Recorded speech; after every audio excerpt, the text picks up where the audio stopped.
Assalamu alaikum wa rahmatullahi wa barakatuhu. Hello viewers, welcome to our online class. I am Nuruzzaman Mullah, inviting all of you to join with me, lecturer of English Department, Kapashia Central School and College. Today I will lead a class of HSC second year about transformation on simple complex compound. I hope you are all well by the grace of Almighty Allah. I am also well. Dear students, let's come to the point and start our class. প্রিয় ছাত্রছাত্রী, আশা করি ভালো আছো, ভালো ছিলে। আমি গত ক্লাসে যা পড়িয়েছিলাম তোমরা সেগুলো পড়েছো, মুখস্থ করেছো। স্পেশালি বিশেষ করে গত ক্লাসে একটা চার্ট দিয়েছিলাম, বলেছিলাম এই চার্টটা মুখস্থ করতে। আমি আজকে এসে চার্টের উপরে প্রত্যেকটা ধরে ধরে এক্সাম্পল করাবো। আমি বিশ্বাস রাখতে চাই তোমরা সবাই সেটা পড়েছো, মুখস্থ করেছো, প্র্যাকটিস করার চেষ্টা করেছো। যদি হয়ে থাকে আলহামদুলিল্লাহ ভালো, না হলে আরও ভালো। শুধু আমার সাথে থাকো, দেখি কি করা যায়। গত ক্লাসে আমরা সিম্পল কমপ্লেক্স কম্পাউন্ড কি চিনেছিলাম, ক্লজ কি চিনেছিলাম, ফিনিট ভার্ব কি সেটাও চিনেছিলাম, কোন ক্লজের সাথে কোন ক্লজের কোন সেন্টেন্সের কি সম্পর্ক সেটাও জেনেছিলাম, এবং ওই কনজাংশনগুলোর উপর ডিপেন্ড করে যে স্ট্রাকচারগুলো ডিফার করে, পার্থক্য হয়, সেটাও আমরা বলেছিলাম। এবং বলেছিলাম সিম্পল কি দিয়ে হলে কম্পাউন্ড কি দিয়ে হয়, কমপ্লেক্স কি দিয়ে হয়, সেই চার্টটাও বলেছিলাম। সেই সূত্র ধরে আজকে বলতে চাই, রুল 1-এ ছিল ভার্ব আইএনজি দিয়ে যদি সিম্পল হয় কম্পাউন্ড হবে এন্ড দ্বারা, কমপ্লেক্স হবে সিন্স অ্যাজ ওয়েন দিয়ে, এবং কারণ বুঝালে সিন্স অ্যাজ আর সময় বুঝালে ওয়েন, এটাও বলেছিলাম ভার্ব প্লাস আইএনজি দিয়ে সিম্পল হলে ম্যাক্সিমাম সময়ে তোমরা ওয়েন দিয়েই করবে, যদি না সেটা একেবারেই একান্তভাবে কারণ বোঝায়, চেষ্টা করবে ওয়েন দিয়ে করা যায় কি না। এ পর্যন্ত বলে আমরা শেষ করেছিলাম। আজকে বলেছিলাম প্র্যাকটিস করব। দেখো আমি লিখে রেখেছি সিম্পল, কম্পাউন্ড, কমপ্লেক্স। আমি একটা করে রুলস বলবো, একটা করে সেন্টেন্স বলবো, উদাহরণ দেব, তোমরা বোঝার চেষ্টা করবে। যদি না বুঝো তাহলে কমেন্ট বক্সে আবার কমেন্টস করবে, আমরা পরবর্তীতে আবার এগুলো ক্লিয়ার করার চেষ্টা করব ইনশাআল্লাহ। ততক্ষণ পর্যন্ত আমরা তোমাদের সাথে আছি যতক্ষণ না শেষ হয়। অতএব আমরা সেই কবিতা অনেক আগেই পড়েছি, আজকে মনে করিয়ে দিতে চাই, পারিব না এ কথাটি বলিও না আর, একবার না পারিলে দেখো শতবার। পাঁচজনে পারে যাহা তুমিও পারিবে তাহা, পারো কি না পারো করো যত না আবার, একবার না পারিলে দেখো শতবার। আমরা শতবার দেখার জন্য প্রস্তুত রয়েছি, ক্লিয়ার আমাদের হতেই হবে। আরও কবিতা আরও বলা হয়েছে, অলস অবোধ যারা কিছুই পারে না তারা, তোমাকে তো দেখি না কো তাদের আকার, তবে কেন পারিব না বলো বারবার। কবি আরও বলেছেন, আসলে মনে পড়ে যায়, ইংলিশ ক্লাসে বাংলা বলতেও তো দ্বিধা লাগে। বলেছে জলেতে না নামিলে কেহ শিখে না সাঁতার, হাঁটিতে শিখে না কেহ না খেয়ে আছার, সাঁতার শিখতে হলে আগে তবে নামো জলে। এখন পারি না বললে তো হবে না, কঠিন যেটা সেটা সহজ হবে করার মাধ্যমেই। সিম্পল কমপ্লেক্স কম্পাউন্ড কঠিন, তাই বলে করবো না, এটা হতে পারে না।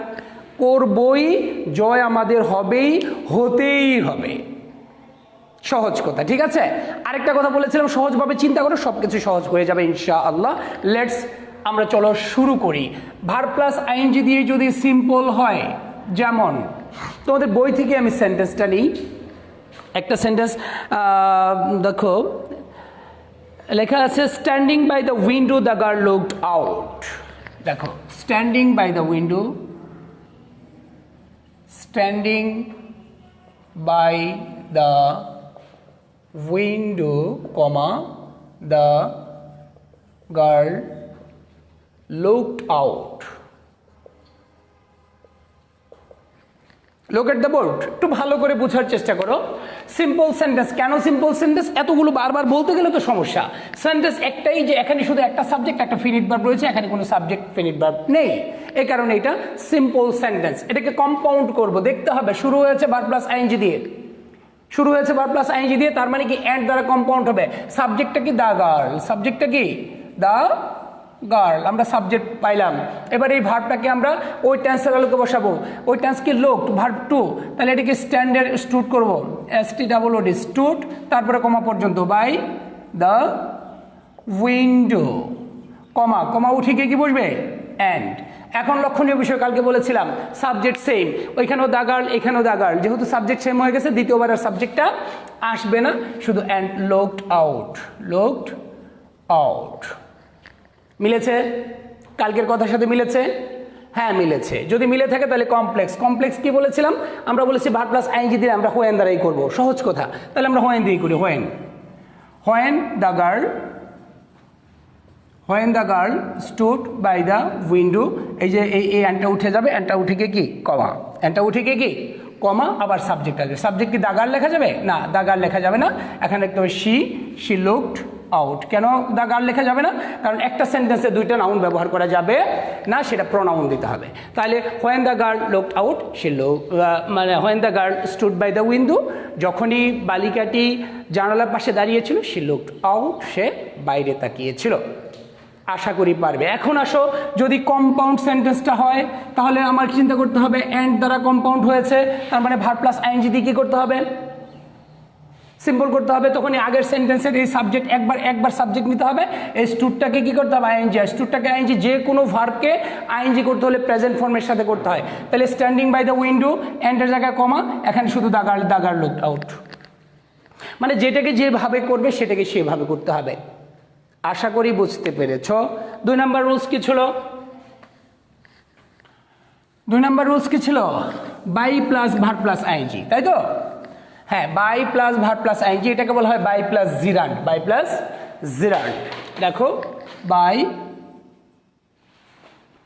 আমরা যদি বলি রিডিং মোর,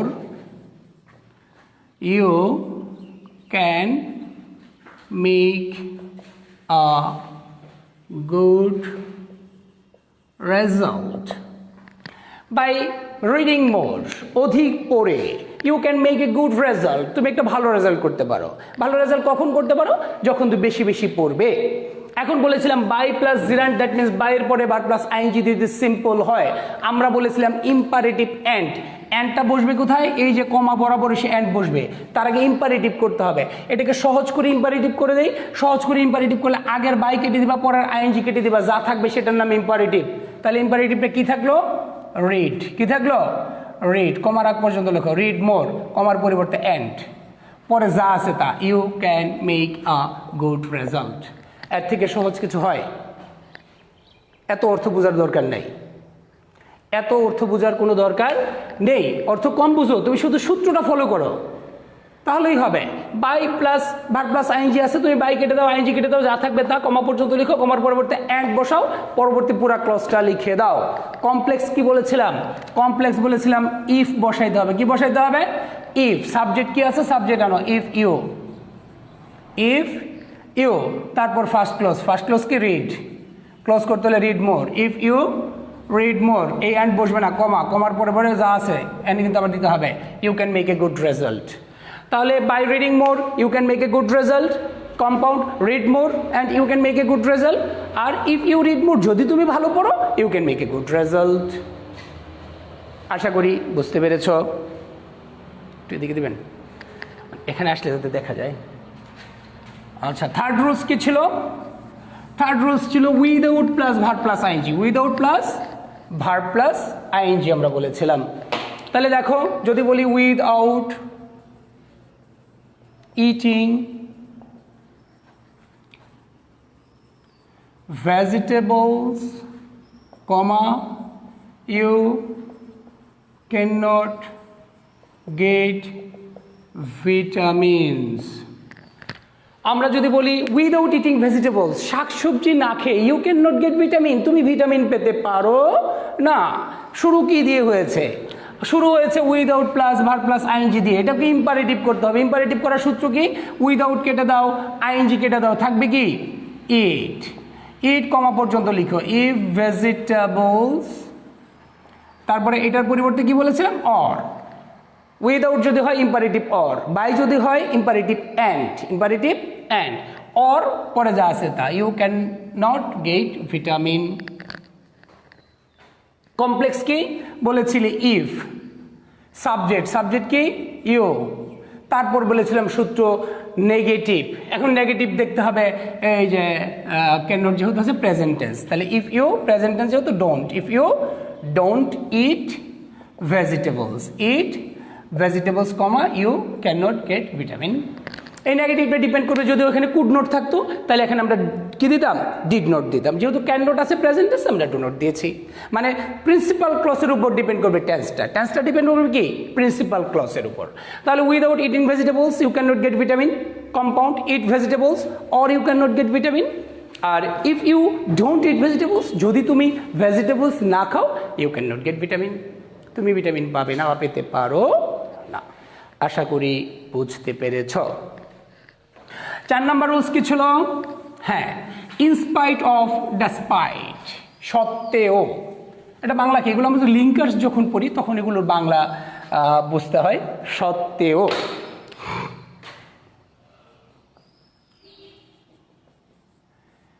ইনস্পাইট অফ, কি যেন একটা সেন্টেন্স বইয়ের মধ্যে চোখে পড়েছিল, টেবিলে আছে, খোঁজার সময় নাই। দেখো, ইনস্পাইট অফ বিং আমরা দিই, in spite of being ill, comma he came to college. In spite of being ill, অসুস্থ হওয়া সত্ত্বেও হি কেম টু কলেজ, সে কলেজে এসেছিল। ভালো স্টুডেন্ট যারা যারা ক্লাস করতে আগ্রহী তারা কি কলেজে আসে একটু অসুস্থ বোধ করলো। আর বাটপার্সিটার যারা, তারা তো ঠান্ডা কাশি লাগলেই কি হয় যে আমার অনেক কিছু হয়ে গেছে, এগুলো মনে করা যাবে না। ইনস্পাইট অফ বিং ইল, অসুস্থ হওয়ার সত্ত্বেও হি কেম টু কলেজ, সে কলেজে এসেছিল। তাহলে ইনস্পাইট অফ ডেসপাইট দিয়ে যদি থাকে তাহলে বাট দিয়ে করতে হয়, ক্লোজ করতে হবে। তাহলে দেখো সাবজেক্ট, ওই সাবজেক্ট আনতে হবে, আমরা বলেছি হি, তারপরে কি কেম পাস্ট টেন্স, তাহলে এই যে ভার্ব আইএনজি এটাকে পাস্ট টেন্স করতে হবে। তাহলে বিং বি ভার্বের পাস্ট ফর্ম কি ওয়াজ, তাহলে হি ওয়াজ অ্যাডজেক্টিভ ইল। বাট, এই যে বাট, এখানে একটু বোঝার বিষয়। আমরা বলেছি কম্পাউন্ড যদি অ্যান্ড দ্বারা হয়, কি দ্বারা হয়, অ্যান্ড দ্বারা যদি কম্পাউন্ড হয় আর সেখানে যে সাবজেক্ট সেম থাকে তাহলে দ্বিতীয়বার সাবজেক্টটা দেওয়া যাবে না, দিলে ভুল। আর যদি বাট দ্বারা কম্পাউন্ড হয় আর সাবজেক্ট যদি সেম থাকে তাহলে এটা দেওয়াও যায়, না দিলেও সমস্যা নেই। এই কারণে এখানে he was ill but came to college, অথবা he was ill but he came to the college, both are correct. কথাটা বুঝছো? আমরা দিয়ে করি, but he came to college. Complex, though although, দুটার অর্থ একই কথা, যদিও। তাহলে দো হি ওয়াজ ইল, এই বাটটা বসবে না, কমা পরে যা আছে তা, হি কেম টু দ্য কলেজ। আমরা কম্পাউন্ডে হিটা দিলাম কেন? আমি বলেছি এমনি এমনি দিই না, কারণ কমপ্লেক্সে হি দিয়েই করতে হবে। তো কমপ্লেক্সে তো সাবজেক্ট দিয়েই করতে হবে, কম্পাউন্ডে সাবজেক্ট দিতে পারলে দিয়ে দিও, কমপ্লেক্স করতে সহজ হবে। আর যেটা দেওয়ার কোনো বিধান নেই সেটা তো দেওয়ার কোনো সুযোগই নেই। আশা করি বুঝতে পেরেছ। হ্যাঁ, তো ইনস্পাইট অফ ডেসপাইটের পরের সূত্রটা কি ছিল? To plus verb, to plus verb দিয়ে যদি সিম্পল হয়, কম্পাউন্ড হবে অ্যান্ড ওয়ান্ট দিয়ে। যেমন Karim went to market to buy a shirt. দেখো, তাহলে আমরা টু আছে, এখানে কিন্তু দুইটা টু আছে। কয়টা টু আছে? দুইটা টু আছে। একটা হলো টু মার্কেট আর একটা হলো টু বাই। কিন্তু আমাদের সূত্র কোন জায়গায় খুঁজে বের করতে হবে, সূত্র ছাড়া কিন্তু হবে না। আমরা বলেছি টু প্লাস ভার্ব, হ্যাঁ টু প্লাস ভার্ব বলেছি। তাহলে টু মার্কেট, এটা অবশ্যই ভার্ব না, এটা নাউন, তাহলে এটা হলো ভার্ব। তাহলে এইটা সূত্র না, সূত্র হলো এটা। তো সূত্রের আগ পর্যন্ত লিখতে হবে। কি লিখতে হবে? সূত্রের আগ পর্যন্ত, মানে এই মার্কেট পর্যন্ত লিখতে হবে। তাহলে করিম ওয়েন্ট টু মার্কেট, এই টু এখানে কিন্তু পরিবর্তন করা যাবে না, শুধু পরিবর্ধন করতে হবে। তাহলে পরিবর্তন মানে কি? টু এর আগে অ্যান্ড, অ্যান্ড ওয়ান্ট, এই ওয়ানটা কোথাও ওয়ান কোথাও ওয়ান্টেড, এটা ডিপেন্ড করবে কিসের উপর? এই যে ভার্ব, প্রিন্সিপাল ক্লজের ভার্বটা কোন টেন্স? পাস্ট টেন্স থাকার কারণে এখানে ওয়ান্টেড হবে, and wanted to buy a shirt. কমপ্লেক্সের ক্ষেত্রে গিয়ে একটু চেঞ্জ করতে হবে, সেটা হলো Karim went to market and wanted. এই যে অ্যান্ড ওয়ান্টেড, এই তোমার এই অ্যান্ডের পরিবর্তে কি বসবে? So that. অ্যান্ডের পরিবর্তে কি বসবে? So that. ক্লিয়ার? এই সো দ্যাটের পরে লাগবে সাবজেক্ট। সাবজেক্ট কি? করিম। করিমের প্রোনাউন হি। তারপরে ক্যান নট বা could not, can could, can not could নটটা ক্যান কুড। তাহলে এখানে পাস্ট টেন্স যেহেতু আছে হবে কি? Could, could. অ্যান্ড এইটুকুর পরিবর্তে অ্যান্ড ওয়ান্টেড, এই টু পরিবর্তে সো দ্যাট হি কুড, তারপর মূল ভার্ব থেকে শেষ করতে হবে বাই এ শার্ট। দেখো, Karim went to market to buy a shirt. Karim বাজারে গিয়েছিল একটি শার্ট কিনতে। কম্পাউন্ড হলো Karim went to market, Karim বাজারে গিয়েছিল, অ্যান্ড ওয়ান্টেড এবং চেয়েছিল টু বাই এ শার্ট, একটা শার্ট কিনতে। আবার complex, Karim went to market, Karim বাজারে গিয়েছিল সো দ্যাট, যাতে he could buy a shirt, সে একটা শার্ট কিনতে পারে। সব অর্থই এক, শুধু ট্রান্সফরমেশনে সেন্টেন্সের গঠনের একটু পার্থক্য রয়েছে। পরের রুলসটা কি ছিল? To dot dot to. To dot dot to দিয়ে যদি সিম্পল হয়, কম্পাউন্ড কি দিয়ে হবে? Very dot dot and. The boy, অথবা আমরা লিখি the man, was too old to walk. মানুষটি এতই বৃদ্ধ যে হাঁটতে পারতো না। তাহলে এটা কি হবে? এই টু এর জায়গায় ভেরি, এই টু এর জায়গায় অ্যান্ড, তার আগে যা আছে তাই থাকবে। আমরা একটু সংক্ষেপে লিখি, the man was very old and. আমরা বলেছি অ্যান্ড যখনই পাবো সেখানে দ্বিতীয়বার সাবজেক্ট বসানোর দরকার নেই, তার মানে অ্যান্ড এই হিটা লাগবে না। অ্যান্ড যেহেতু আমাদের ওয়াজ আছে past tense, and could not, and couldn't walk, and couldn't walk. Couldn't he দিলাম না কেন? কারণ অ্যান্ডের পরে আর হি বসানোর দরকার নেই। তাহলে the man was too old to walk, মানুষটি এত বৃদ্ধ যে হাঁটতে পারে না। The man was very old and could not walk. আবারও কমপ্লেক্সে কি? The man was so old that. আমরা বলেছি ভেরি অ্যান্ড, সূত্র compound, so dot dot that, dot dot মানে কি? অ্যাডজেক্টিভ। তারপরে সাবজেক্ট, এই কমপ্লেক্সে গিয়ে তোমাকে সাবজেক্ট আনতে হবে। হি, এই যে could not walk, he could not walk. কয় রুলস গেল? পরের রুলসটা কি? পরের রুলসটা হলো বিকজ অফ। এই বিকজ অফ হলে প্রথম রুলসের মতোই, শুধু অ্যান্ড দ্বারা করবে আর সিন্স অ্যাজ দিয়ে করবে। 8 নাম্বার রুলস বলেছিলাম কি? Besides. Besides giving food the lady বলি আমরা না, lady gab me shelter. Besides giving food the lady gab me shelter, খাদ্য দেওয়ার পাশাপাশি মহিলাটি আমাকে আশ্রয়ও দিয়েছিল। আমরা বিসাইডস দিয়ে যখন সিম্পল শুরু হলো, আমরা বলেছি কম্পাউন্ড হবে নট অনলি বাট অলসো। একটু বোঝার চেষ্টা করো। সাবজেক্ট, সাবজেক্ট এখানে মূল সাবজেক্টটা কোথায়? বিসাইড সাবজেক্ট নাই, গিভিং সাবজেক্ট নাই, ফুড সাবজেক্ট নাই, দ্য লেডি এটা হলো সাবজেক্ট। তাহলে আমরা শুরুতে আনবো দ্য লেডি। তারপরে দেখো দুই ধরনের ভাব রয়েছে, একটা হলো প্রিন্সিপাল ভার্ব, এই যে প্রিন্সিপাল গ্যাপ, এটা আনো, দ্য লেডি গ্যাপ, অবজেক্ট আনো me, the lady gave me, মহিলাটি আমাকে দিয়েছিল। কি দিয়েছিল? বিসাইডস গিভিং ফুড, খাদ্য দেওয়ার পাশাপাশি the lady gave me, the lady আমাকে দিয়েছিল শেল্টার। তাহলে এই যে প্রিন্সিপাল ক্লোজের যে মূল ক্লোজটা, এটা আমরা নিয়ে আসছি principal clause, the lady gave me, lady আমাকে দিয়েছিল। এখন দুইটা জিনিস তুমি বসে দাও, নট অনলি এটা বাট অলসো এটা। ওই শেল্টার আগে দিলেও হবে, ফুড আগে দিলেও কোনো সমস্যা নেই। The lady gave me not only shelter but also food, the lady gave me not only food but also shelter. এতটুকুর মধ্যে ভুল না হলে পরে নট অনলি বাট অলসো দিয়ে আর কোনো সমস্যা নেই। নট অনলি একটা, বাট অলসো আরেক। করা যাবে না, সাবজেক্ট ভার্ব অবজেক্ট এটুকু ঠিক রাখতে হবে। The lady gave me not only food but also shelter। আশা করি বুঝতে পেরেছো। এটার কমপ্লেক্স এখন করার দরকার নেই, আরেকটু বড় হলে মানে আরেকটু সিদ্ধহস্ত হলে বুঝে যাবে। আমরা এখন কম্পাউন্ড টোটালটাকে বাদ দেব। সময় আছে কতটুকু? সরি, আজকে এই পর্যন্তই তোমাদের শেষ করে আমরা দিতে চাই যে 8টা রুলসের এক্সারসাইজ দেখালাম, এইটুকু তোমরা শিখো। 9 নাম্বার রুলস সহ কালকে আবার পুরো ক্লাসটাকে সিম্পল কমপ্লেক্স কম্পাউন্ড পুরাটাকে আবার একটা রিভিউ দেবো। 9 নাম্বারের এই যে অর্থের উপর ডিপেন্ড করে রিলেটিভ প্রনাউন ব্যবহার করে কি করে সিম্পলকে কমপ্লেক্স করতে হয়, এই 8টা রুলস জানলে ওটা আরও বেশি সহজ, কোনো সমস্যা হবে না ইনশাআল্লাহ।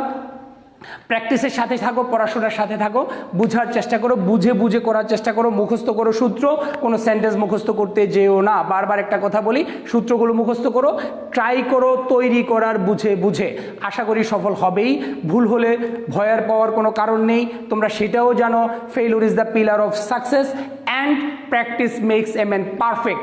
এই দুটা কথার সাথেই তোমরা পরিচিত। অতএব কথাকে বিশ্বাস করো, ভক্তিতে মুক্তি মিলে তর্কে বহুদূর। ভক্তি করে প্র্যাকটিস করো, সিম্পল কমপ্লেক্স কম্পাউন্ড অবশ্যই সহজ হবে, সহজতর হবে, সবচেয়ে বেশি সহজ হবে এবং খুব ইন্টারেস্টিং হবে, এই বিশ্বাস রেখে আজকের মতো শেষ করতে চাই। আসসালামু আলাইকুম ওয়া রাহমাতুল্লাহি ওয়া বারাকাতুহু।